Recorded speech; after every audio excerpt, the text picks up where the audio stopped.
Are you ready to save our kids? If children are the living messages that we send to a time that we will not see, Save Our Kids is an opportunity for you to be introduced to a few school and student helpers that will support each child's individual journey. If there is a space or a place to improve the lives of our children, we know a few families and business owners who have made it their business to answer the call for help and provide a solution to those quietly discussed challenges that impact our children and eventually us all. We could not just choose one kiddo to save, so we are asking for your help to reach more.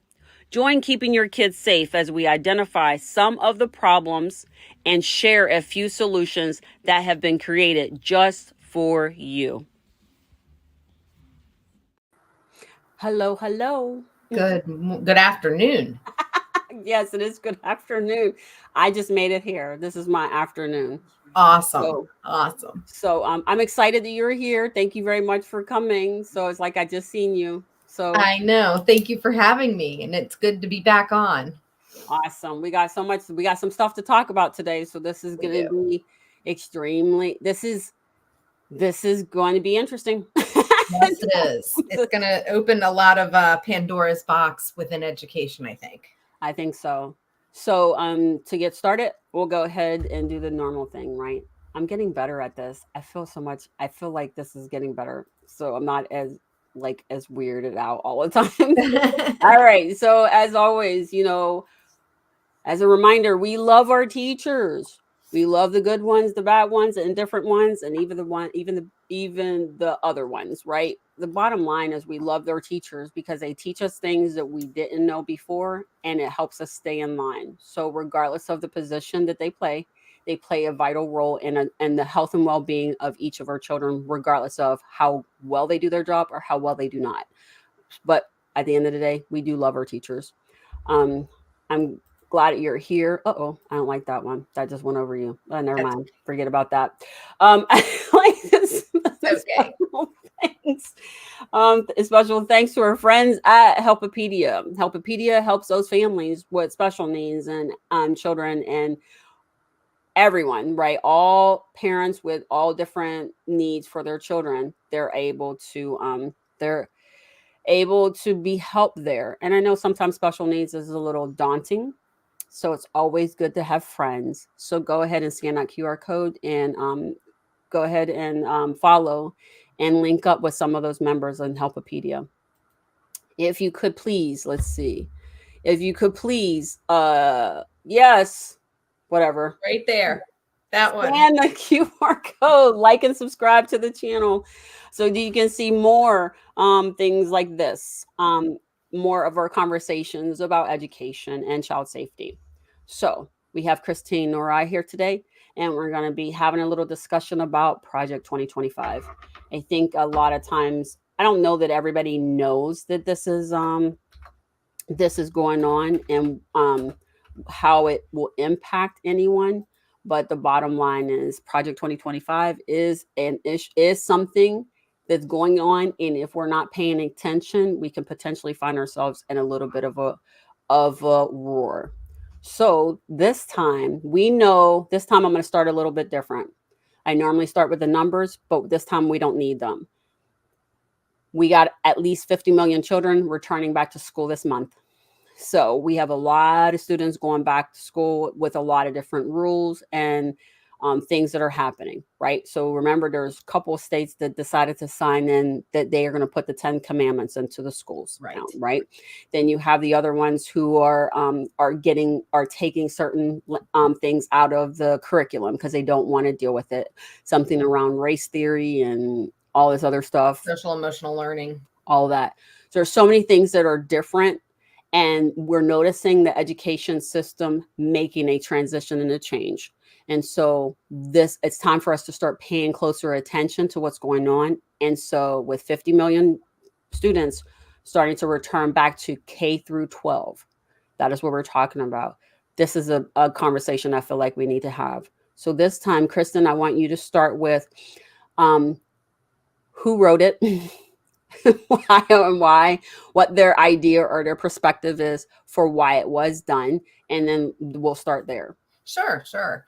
So, Project 2025 was written by the Heritage Foundation, and that is made up of three gentlemen who were part of the Trump White House administration. And I don't know their specific roles, but the importance is just not necessarily that anything other than what it is that they're trying to do. Project 2025 is over 900 pages of changes that could be made to a variety of different areas, but primarily going to have huge impact on the Department of Education if this were to go through. And one of the things that I think is really scary is I'm in the field of education and I didn't know anything about this until just a few months ago. So I know that there are a lot of people out there and probably a lot of listeners who have not even heard of Project 2025. So this is definitely something, if you are not familiar with it, I highly recommend that you read up and find out more.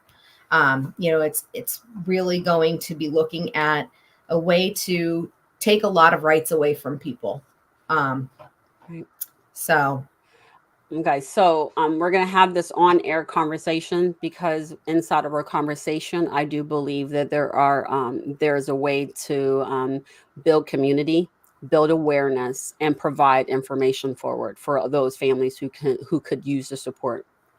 So, the Project 2025 has many departments that they're actually going after, but in this instance, we're only going to talk about education, and so I'm going to read just a part of what this is. The reason why I thought it was important is because in this document, there are things that are being requested or encouraged, and they're ultimately saying they want to make these changes.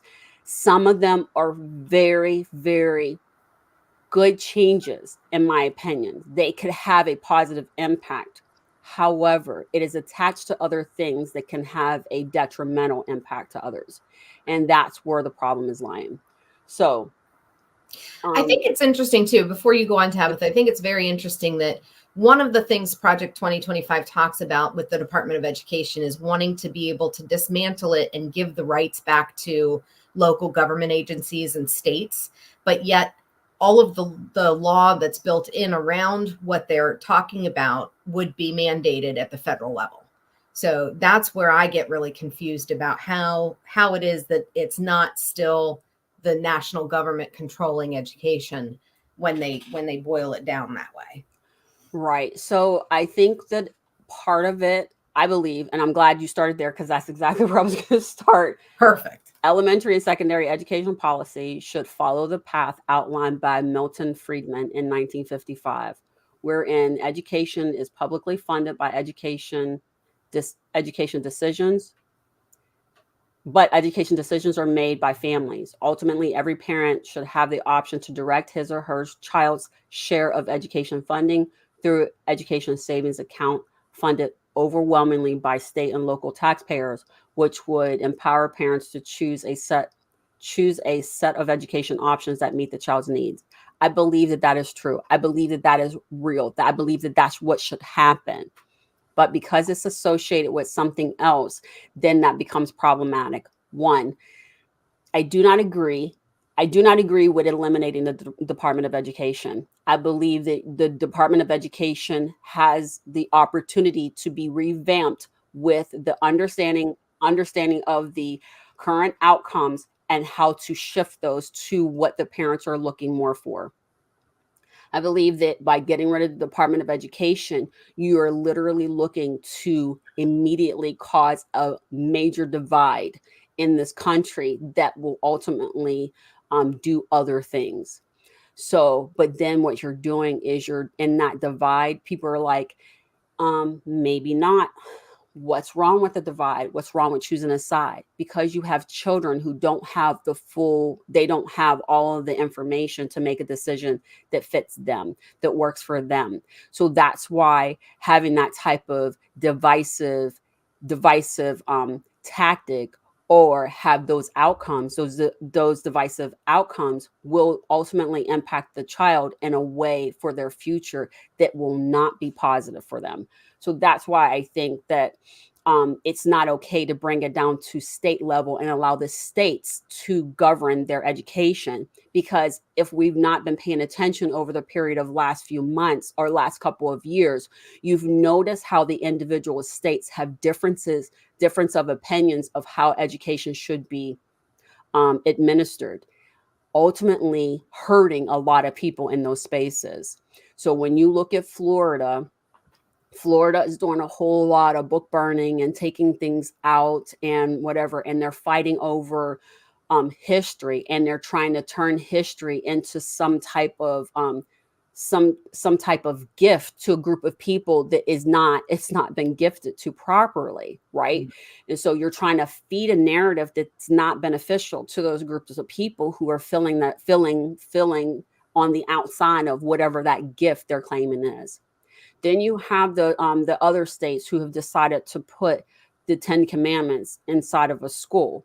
If it's a religious-based school, I believe that that's where it should be placed. But when you're in a public environment where there is collectively many different viewpoints, perspectives, and religion, you should not be putting that in a position that makes someone else feel bad about wherever they are versus where you are. Because Absolutely. progress should never be harmful for so many people ever. Yeah.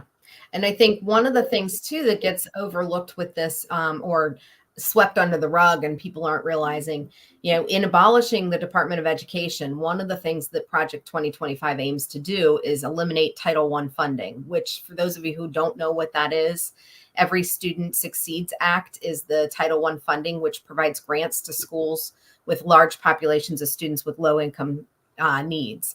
And this would take away all of that support for students. So we're talking about creating a very unbalanced system where we would have schools, where they were very lucrative and doing very well affluently, and then other schools that would not have basic needs met. Right. And that, to me, having worked in both settings, I cannot imagine what it would be like working in a Title I school without all of that funding and money coming in, because there is not parent support or, community support a lot of times in those buildings. Right. So I want to make sure that we be very clear about this. Parents are not supporting, not because they don't want to, but because they're not in a position to do so. Right. So I don't want anyone to ever walk away believing that parents may not be doing the best that they can in those situations. Absolutely. The schools are based off of taxpayer dollars. And unfortunately, in low income environments, a lot of those people may not be able to work or may not have, employment, which does not. So you can't get blood from a stone. So when you don't work and you're getting assistance from the government or you're doing gig work and things like that, there's an opportunity you may not be able to pay into your taxes that will feed your school. Right. So that's what I want to make sure that we're clear about. No, I'm glad you brought that up, because it's not a lack of wanting to help or caring. It's a lot of times it's just a matter of not having the ability or time in their day to give what other schools can necessarily have. Right. So I think that that's good. That we cleared that up. So here's the things that I feel like, so some of the points we want to bring out, because this is where people get caught up. So again, like we were talking before we came on, in an IEP or an ARD, if any parts of the IEP is incorrect and a parent does not agree, if they sign it, they can actually, on the opposite side of things, the educational organization can say, you signed it. And you did, and even though you said you did not like what you was reading, you signed it. So this is an agreement to the plan forward. Okay. Yes. That's why I always tell parents, do not sign until you're 100% sure that it's what you want. And I have said that many times in the ARDs that I've done. And I was like, do not sign that piece of paper, because you will be on the hook because you signed that paper. And each time they've not been able to do that. So I say all of that to say, when you're looking at the sections in here, there are some good parts, but there are some negative parts to the good part, because there's always a shadow to any light, right? So you got to be careful of what's hiding in that shadow. So advancing the education freedom. I like this, right? I like the fact that that the parents will not be forced to go into a school that is low performing. It will put put the parent in the driver's seat to say, thank you for my voucher. I'm going to go ahead and place my child over here in this public school because their numbers are better. Their student to teacher ratio is better, and the outcome for that school tracks with what I want my outcome to be for our home, right? So I believe in that. I get that, but at the same time, I'm going to raise the argument, just devil's advocate. Now, what we're going to end up doing, though, is putting all of these kids into those stronger performing schools. That's going to include those students that weren't performing well. So we're moving them to schools that are performing well instead of addressing the root cause and getting the supports into those schools with lower test scores. And that's something that worries me. I think that there's a big divide in, the haves and have-nots of kids, of what is available to them. And by cutting all of this federal funding for schools, we're really pushing, kids into a situation that where they grow up and, what kind of lifestyle they have in terms of socioeconomic is going to dictate the kind of education they get. Okay. I agree. But in this conversation for this hour, we're just going to play tug of war all hour long. Absolutely. Because I get it. So yes, no, so all of the better students are going to the better schools, which is leaving all of the students who are not doing so well in schools. And now you create these ultimately education deserts, right?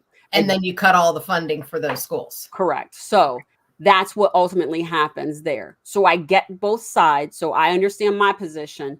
My thing with that is that then what do we do if you and I can agree to this, what do we do instead of that? Right. Because that's where the DOE, the state, and the families, because even because the people who wrote this are using the Bible for a lot of their foundation. Right. It's a threefold cord. It's a 3-strand cord, people. That means it takes more than just 2 people. It's stronger when it's 3. Get the families involved in building an educational system that will work for everyone, not just one group or another. And then allow the families to go ahead and choose their schools, but make sure that the stipulations for the school who's receiving and the school that they're leaving, that leadership, maybe figure out some way. I think that there's a compromise in there to work this out. You have to improve Title I school and the way you educate them in order for people to want to stay in those schools. And the only reason why they have the designation has everything to do with the economics in the area that it's serving. Right. One of the things that it talks about in the bill is having parents directly elect school principals instead of having the school boards, hire and then supervise. And I totally get both sides of that piece. I think it's a really cool idea, to look at how that could, definitely impact. It brings the community stakeholders back to the table in a much bigger way, because instead of saying, oh, well, it doesn't matter what we think anyway, it definitely, can have an impact. Just here in the area where I am, there's a superintendent that was just released from his duties, and it was a result of the teacher surveys. For once, they actually listened to what the teachers had to say versus what the Board of Education was saying. And the teachers were saying, this is not working. There was like 75% of unsatisfactory employees within the district for the year. And the superintendent couldn't understand why he would lose his job with 75% of his teachers not supporting him and saying that he wasn't doing what he should have been doing. So luckily, it's worked out. No, let's explain that. The reason why they lost their job due to you having 75% of this isn't working is the same reason why you release teachers for not making the grade for the test. So when you can stand there and when the tables are turned in your direction and you are actually, you gain the consequences of the same quarter that you flipped on the teachers, and now you have it. You just got to eat that cake, Anime. Yep. Because That's You what it you is. you made the cake. You get to eat it too. Yeah. You did it. You're the one that said that if the teachers do not perform and your students do not hit this certain number as far as your standards of testing is concerned, that you no longer can keep your job. As the Right. one principal said, you are not invited to come back next year, right? Right. Right. That should hold true for all of them. So, Absolutely. front office, front office. No parent needs to call the front office and have bad people answering the phone, being rude, ignorant, and yelling at folks. I feel like if you can't be nice to people, because you got sometimes this is going to sound crazy, and I think it's just a lack of finding the right statement. You got the best part of those parents in your school, Yes.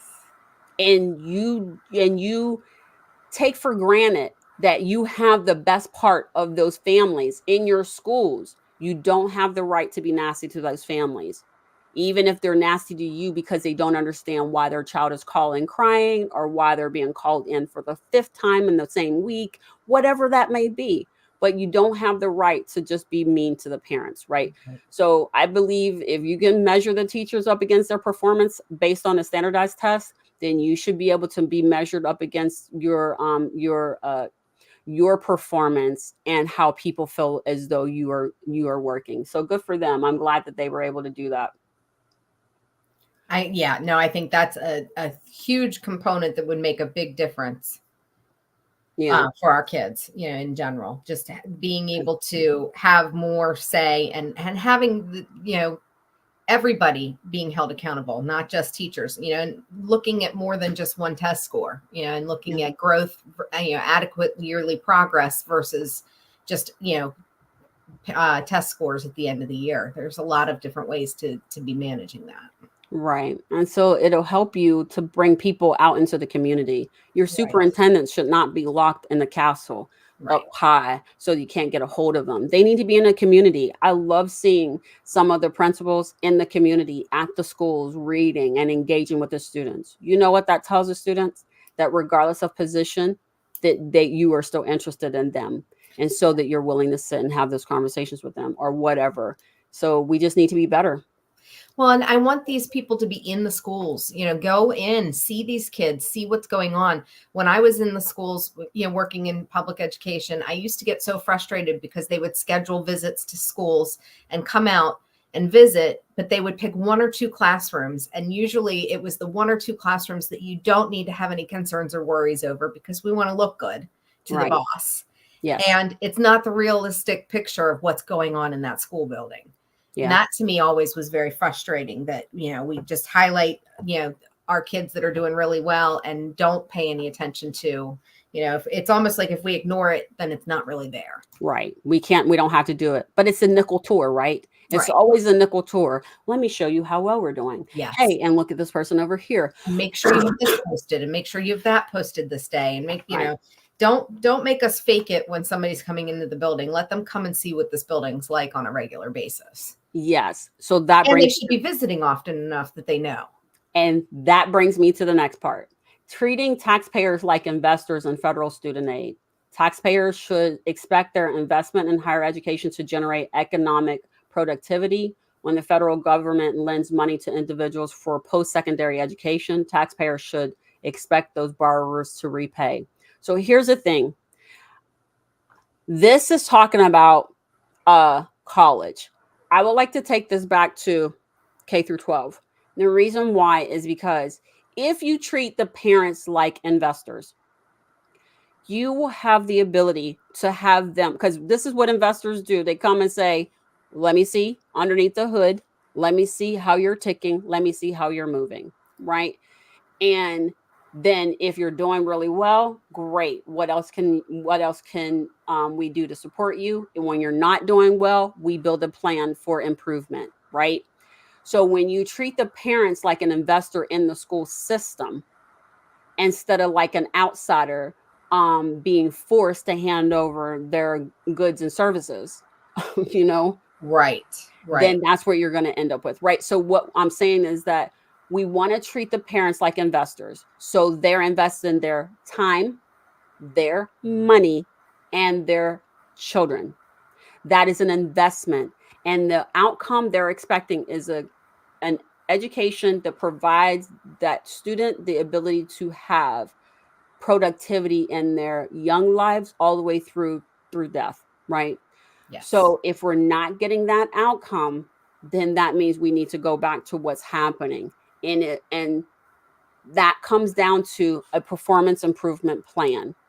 And that is what could be happening ultimately when you treat them like when you treat the taxpayers like investors in this horn in K through 12, because Right. now they have agreed to invest their time into in making sure that the school is a good school.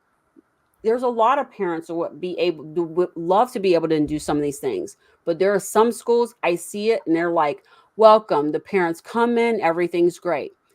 But I also see other schools, no parents allowed, we don't want you in here, you can't come be a room parent, you can't come be any of these things. So you're ultimately closing the door.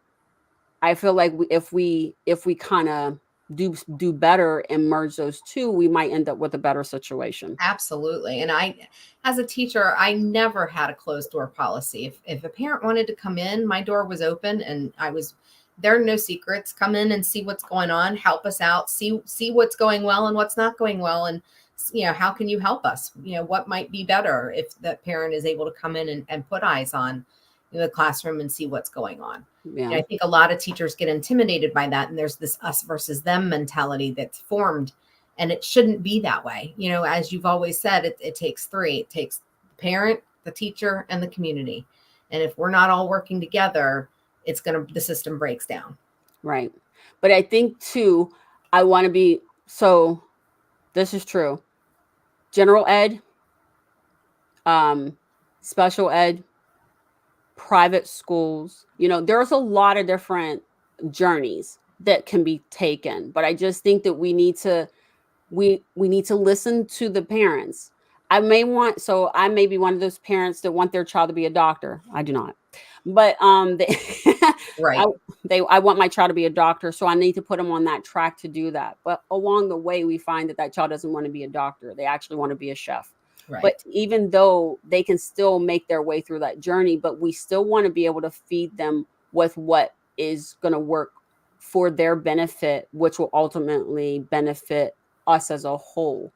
Right. But we all have to be willing to participate in it, right? It can't be that it's that oh, we'll just throw it over the fence and let somebody else deal with it.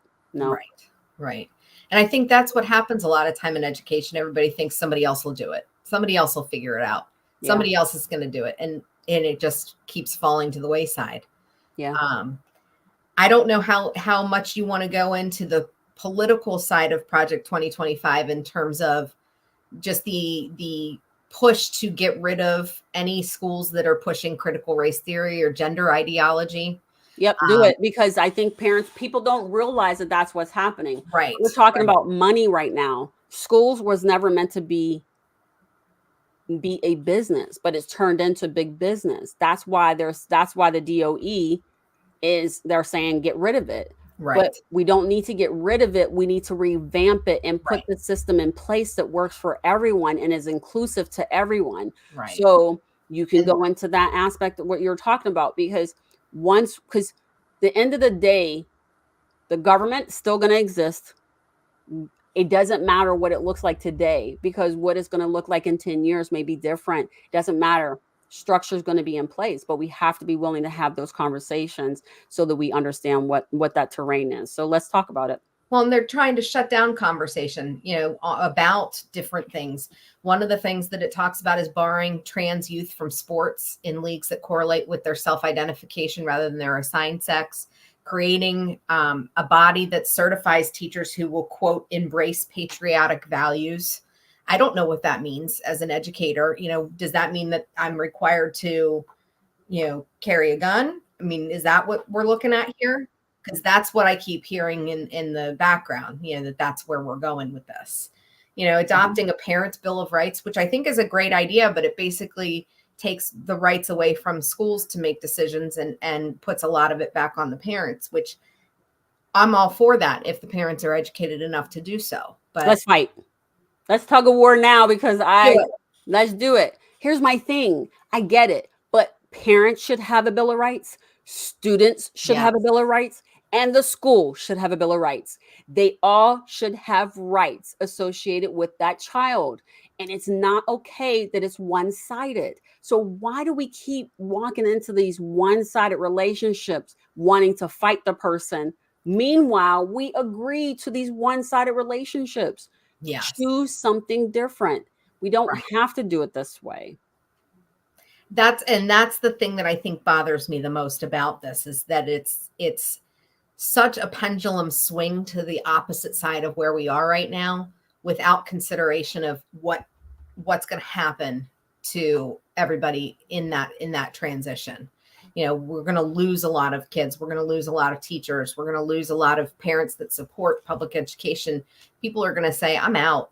And I get it. You know, if I were facing, putting a child in school and this was coming up, I would be seriously considering homeschooling my child or putting them in a private school of some kind, because I just don't agree with the amount of things that it's going to take away from the schools. One of the things it talked about was cutting technology, and investing, lower amounts of money into technology. And that's something, with the way our world is moving now, why would we be backing off of that in our educational system? Just little things like that just don't seem to make sense to me. Well, here's one. Let's go back to one of the ones you talked about. Because as a teacher, the one thing I don't understand is why sexuality is in the school system to begin with. I don't understand. That's not your business. I don't understand. I don't agree with the laws that talk about me as a teacher having to report to a parent if their child has come to me and told me that they are gay or lesbian or transgender, or if they want to be called by different pronouns. That is that child's choice. I should not be put in a situation that I have to report that child to their parent. As an educator. Has nothing to do with what I'm teaching. And why does that? Why do you become almost like a mandatory reporter for gender, for a gender call out, right? So that's not. I don't know. I hate this. I hate that, because that's just like when we were growing up. Uh, it was. Oh man, that thought just ran away. Anyway, I struggle because I don't get why we're doing that. We're not allowed. So this is not open for discussion. Right. You don't get to choose. You mandatorily report for things that is harmful. You guys teachers have a hard time reporting things that are real, but now you're reporting something. Oh, that's what it was. When we were growing up, they were like, you don't know anything about love. Y'all don't know what true love is. Pause. I remember saying this nope, that is not true. You need to stop telling that narrative. That's not true. We, the children, I'm going to tell you, no longer me, children are the purest form of love you will ever see or experience on this planet. It doesn't matter if you have a child or if you don't have a child. If you ever looked at a baby, touched a baby, picked up a baby, loved on a baby, that is the purest form of love you will ever feel in your life. Absolutely. And hatred and discrimination is a learned trait. That is not something people are born with. Correct. So if you think about that, what you're saying is that you're 16. I love him, mama. I love him. Yes, you do, baby. But he ain't the one. That's what should be being said. He ain't the one. Right. She ain't the one. That ain't the one. Doesn't matter. This is not your path. But then we have to go along with it. But then we come back here. The reason why I draw that correlation is the fact that when you look at it, the same thing that they used to tell us, we don't know love because we're too young to know what love truly is. People understand their bodies. And if your body is telling you something or something is not right, who are we to say that's right or wrong? It's just, what do we do to support you until we figure out where you're supposed to go? Right. And I feel so bad for you guys because you have to report something like that. That is no place. Zero. It's not your business. And I'm sorry, but if a child wants me to call them by a nickname or a different name, I'm not going to get into judgment of that. That is that child's decision. You know, my name is Kristen. I go by Chris. So what? Who cares? I should be allowed to call that child what they want to be called, not what the parent has said. This is the way that it is. Yeah. You know, all we're doing is creating a situation where we're going to have more and more kids that are not being honest and not telling anybody the truth. Yep. And more deaths behind I it. was going to say our suicide rates will shoot up. Our mental health issues are going to shoot up. And let's not even get into the fact that we're not even talking about how Project 2025 kills the mental health system as well. That's separate from education, but that's another thing that it's cutting out completely is any mental health system. Right. So here we are in the schools and we're trying to teach these children how to be better humans, but we're now being told you can't teach them those things anymore. You're funny. Okay, so we're talking about critical race theory, safeguard civil rights. Enforcement of civil rights should be based on a proper understanding of those laws, rejecting gender, ideology, and critical race theory. Let me tell you something. Learn your rights, people. Right. Learn your rights because they trample on them every chance they get. And this is no different. This is what I'm talking about because now they just said that the crown theory for the one kid was not the crown theory for the one kid. It did not meet the requirements. So they're dismissing that. But you've kept this kid out of school for over a year. A very his grade point level is very high, but you kept him out because you couldn't get past his hair or whatever that's going to be. Rude. It doesn't make sense. But I don't understand. People, this is bothersome. Well, and you know, I'm looking at what you're talking about with critical race theory and gender ideology. One of the things that it talks about is that schools that have programs that support those would become open investigations under civil rights because of race-based discrimination. So they're trying to claim that if you're pushing critical race theory or gender ideology on children, that it's a form of discrimination. And that to me just blows my mind. We're teaching kids more about how to be who they are, not, you know, to conform to what the world says they should be. I think it's acceptance. Yes, very much so. It is. It's acceptance. At the end of the day, so when my children come to me and they're like, hey, you know, I want to be called Princess Pepe. Okay, we'll call you Princess Pepe for as long as I'm willing to deal with that. Right. Right. And we just move on. That's not saying that he or she is going to walk around every day for the rest of their life saying, I'm Princess Pepe and I should be treated accordingly. Right. What that's saying is right now, I want to be called Princess Pepe because every year I'm going to get a new name to that I'm going to choose to call, you know? So children are fluid because they're learning, and it's okay for them to be very fluid in life and figure some of this stuff out. But it's not okay to believe that if we say any word, whatever the word may be, because there's a bunch of them that are out there that, oh, we can't say that. Oh, we can't say that. Right. Well, as soon as we say that, then we're no. Saying the word out loud does not make it true or false in any instance. Yes. What it says is that you're either educating yourself or you're attempting to educate or bring awareness to someone else. Yes. That doesn't mean that, oh, I see a gay person, so I'm going to be gay. Oh, I see this, and so I'm going to be that. That is not true, and it's not real. And what you're ultimately saying is that you do not think that children, okay, so here we go. You do not believe children can make that decision for themselves, right? Right. K through 12, making 12th graders 18 years of age. Right. Which so is what you're now saying legally is adults. that you do not believe that these children under the age of 18 can make that decision on their own. Yes. But then on the other side, you say they can be drafted and can go into the military before their frontal lobe is closed. Help me. Help you understand that, right? That's it. So speaking of military, I'll bring up another part of Project 2025 that goes right along with that. there was a part of it, and I don't know the details to speak fully to this, and I will admit that right up front that I need to do more research and understanding of it. But the way it was presented was that students who attend public school would be required to enlist in the military, while students at charters and private schools would not.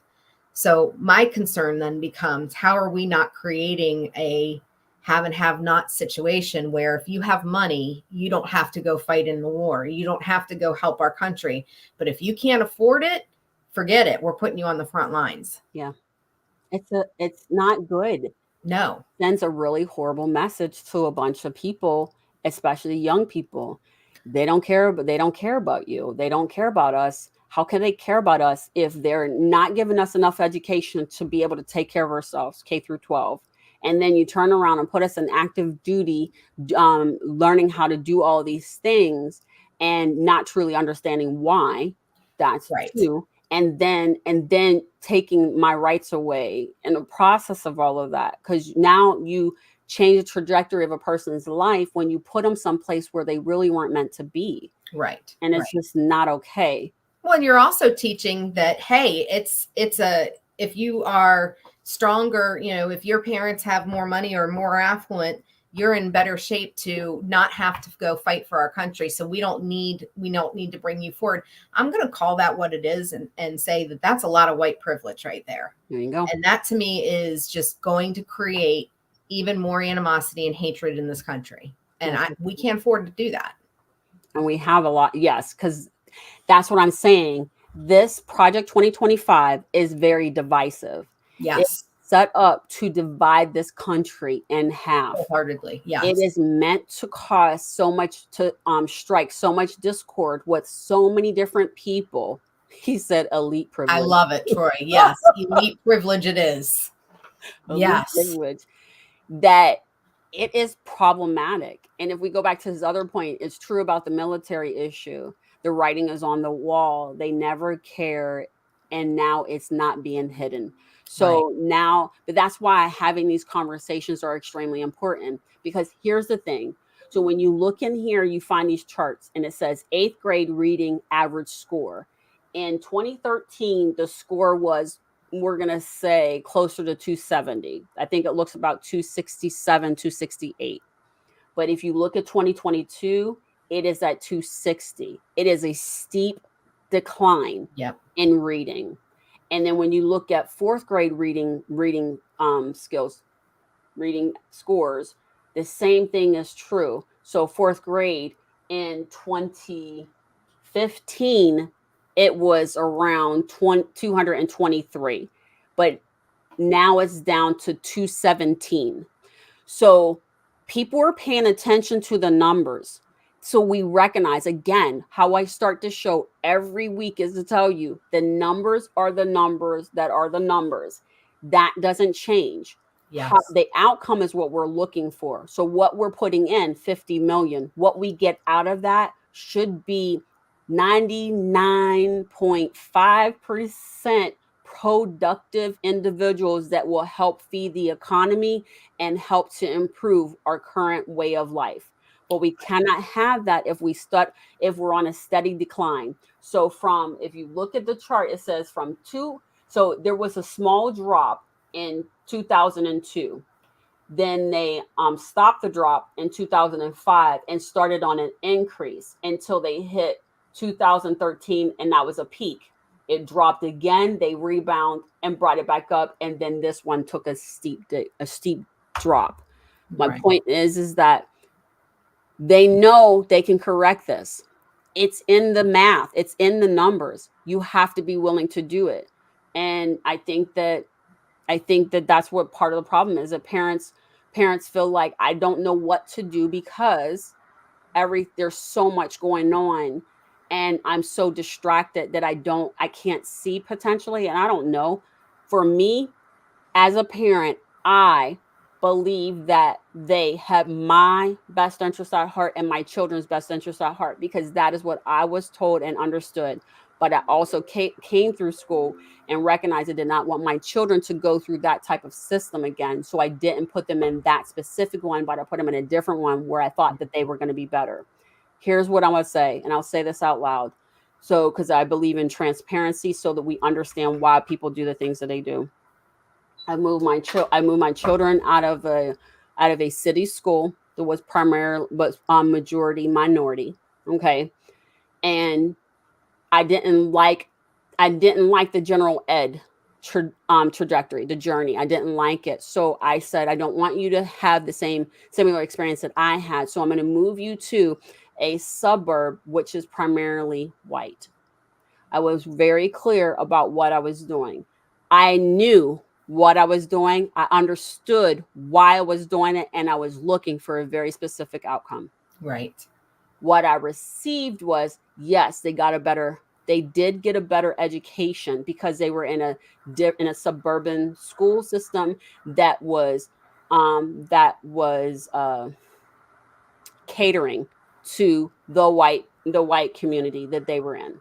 100% okay. That's all right. That's what schools are here for. But I chose something different. So I wanted my children to experience a better education. Just period. So, but what I learned inside of that, you can still go to that school and still not receive the same education as your white counterpart because they make changes to your child's curriculum in a way where it is so slight that you don't even recognize it. And that is what I learned about those different schools. And then to make it so bad, when I go to another school and put my kids in another school system, thinking now still we leveled up again.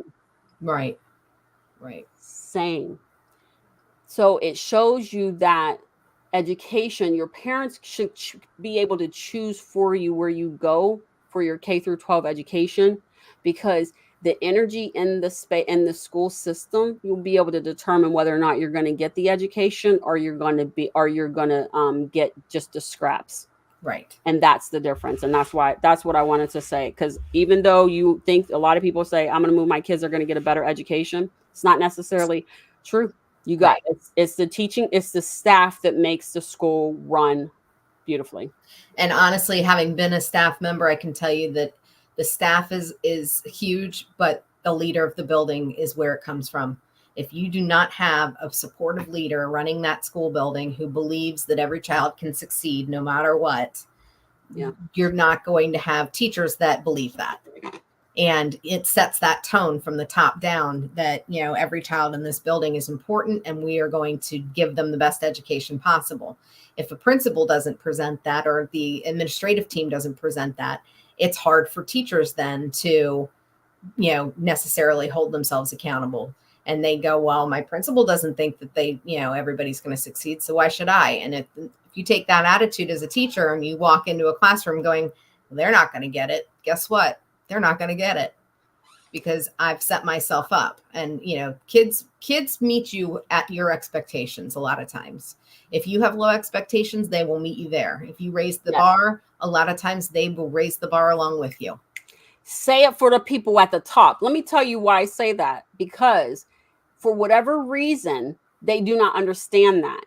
Right. So when I asked specifically a principal, why do you lower the expectations for minority students? And he said, because they don't necessarily do it intentionally with the intent to keep the child behind. They're trying to meet them where they are.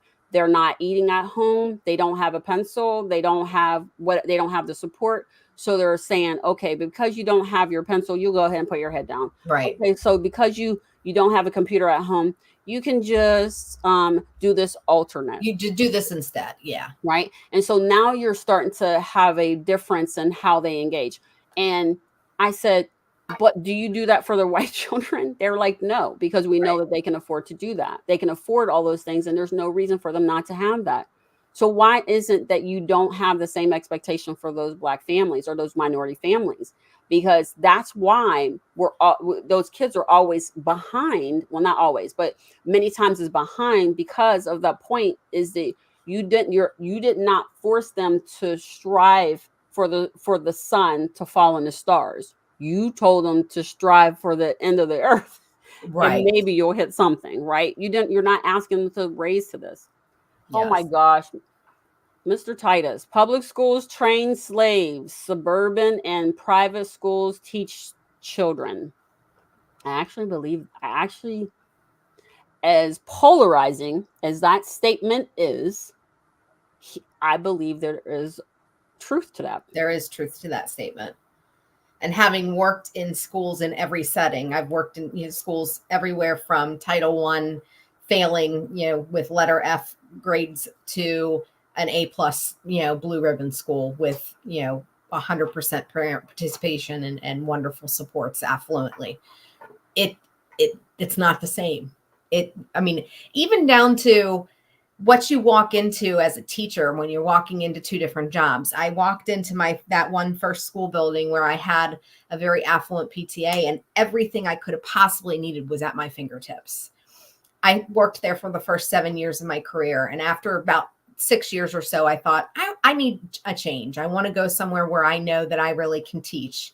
These kids do well, whether I show up or not. They all are strong students. So I moved to a Title I school where the majority of my students were either Latino or African-American. I had one white child in my class who was not from a wealthy family. And I walked into my classroom, which was a trailer, not a classroom. It was a trailer out back. The modulars are funny. And of course, it was the farthest classroom from the front office because I had the oldest students. So they should be able to walk the farthest, unaccompanied.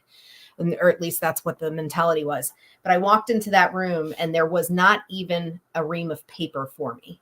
There was not even a pencil. There were no markers. There were no supplies at all. And I said to the principal in my own naivety, "Where are my supplies?" And he said, "Wherever you get them, wherever you go buy them, because we don't have them." And it was, in that situation, that was a huge wake up call to me. These schools were 13 miles away from each other, and those kids are living totally different lives.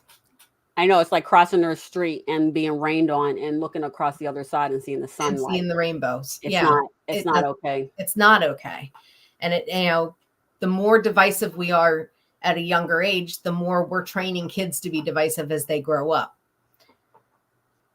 It is. And then the haves and have nots show up differently, because the have nots have to fight for everything they have. So when they get to a place where sometimes they don't have to fight, they still fight.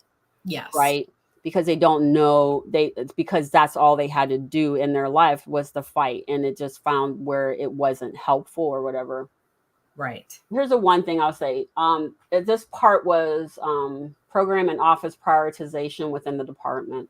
Office of Elementary and Secondary School is governing over a few things. The one thing that I noticed was, oh my gosh, they're trying to eliminate so much. Transfer Title I Part A, which provides federal funding for lower income school districts, to the Department of Health and Human Services, specifically the Administration for Children and Families. It should be administered as a no strings attached formula block grant. That is not a good idea. Somebody else came on here one time and they were like, let the government in. That is not a good idea. Mm-mm. I cannot press upon you enough. That is not a good idea. It blows my mind. In the 70s, they've been trying to kill our families since, right? So in the 70s, they started this program. They started to just destroy the families, and they bring out this narrative consistently. But when you do something like this and you're saying Title I, you get to go to Health and Human Services. And now you're saying that. So you're ultimately saying that low income families have a health and human problem. Right. And now you're saying that you ultimately admit that you've created this problem. And now, because it's a potential risk or disease type thing, you're going to give it to Health and Human Services for them to manage. Right. And then based off of that, how will that program work? Because I can see kind of how it will work, but I do see the disparity increasing, just strictly because they're moving this part over into Health and Human Services, which they already have a lot on their plate to begin with. Right. All of the disparities in health to begin with. They're talking about sliding IDEA over into Health and Human Services range too, which that's Health and Human Services is not education. So I don't It is understand not. how they're going to oversee the Educational Act for individuals with disabilities when they, like you said, already have quite a few things on their plate. And the funding that they're dealing with is another whole issue in and of itself. That's another whole show Right. of all the funding cuts that are going to take place in the healthcare systems and in the health and human services realm as a whole. They are moving a lot of these things over. They want to move it into places where they have no business, because that's not education. If you would just invite the families into these roundtables to figure out what exactly needs to be put into place and look at the system as it is, because it's not that complicated.